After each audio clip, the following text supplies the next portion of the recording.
एक बार फिर से आप सबका स्वागत है दोस्तों। नमस्कार है आपको बीपीएससी पाठशाला विद चौहान में।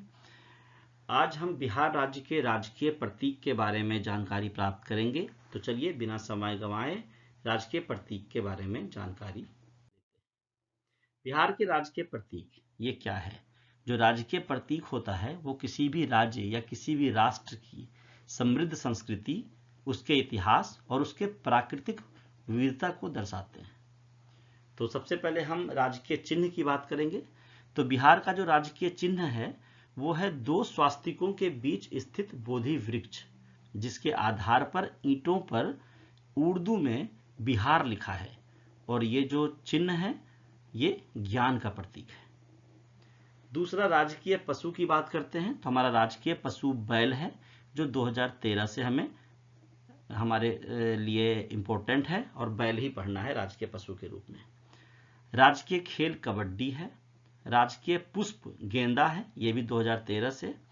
राजकीय भाषा हिंदी और उर्दू है। पहली राजकीय भाषा हिंदी है और दूसरी राजकीय भाषा उर्दू है। अगर इस तरह से पहली दूसरी पूछे आपको परीक्षा में तो ऐसे आपको याद रखना है। राजकीय वृक्ष जो है वो पीपल का वृक्ष है। राजकीय मछली मांगुर है। राजकीय मछली जो मांगुर है वो 2008 से हमें पढ़ने को मिला है, इसको ऐसे याद रखना है आपको।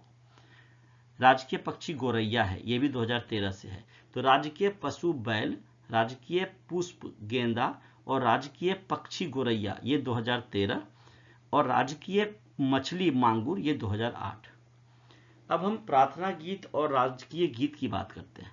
जो बिहार राज्य की राजकीय गीत है वो है मेरे भारत के कंठहार, यहाँ से गीत शुरू होता है। और इसके जो गीतकार हैं, जो रचयिता हैं, वो सत्यनारायण हैं, इनके द्वारा ये लिखा गया है। और जो संगीतबद्ध किया गया है इस गीत को, मेरे भारत के कंठहार को, वो किया गया है हरि प्रसाद चौरसिया और शिव कुमार शर्मा के द्वारा, और ये 2012 से अस्तित्व में आया।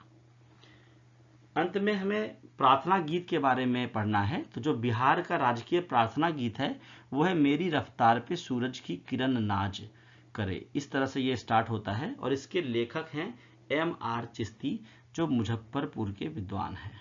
तो इस तरह से हमने बिहार के राजकीय प्रतीक की बात करी, उसकी समृद्ध संस्कृति और इतिहास को समझा। और इस तरह के वीडियोस और भी मैं आगे लाता रहूँगा। आप इस चैनल को सब्सक्राइब कीजिए, लाइक कीजिए, शेयर कीजिए। आपको बीपीएससी के सभी एग्जाम्स में मेरे द्वारा दिए गए वीडियोस का फ़ायदा मिलेगा। धन्यवाद।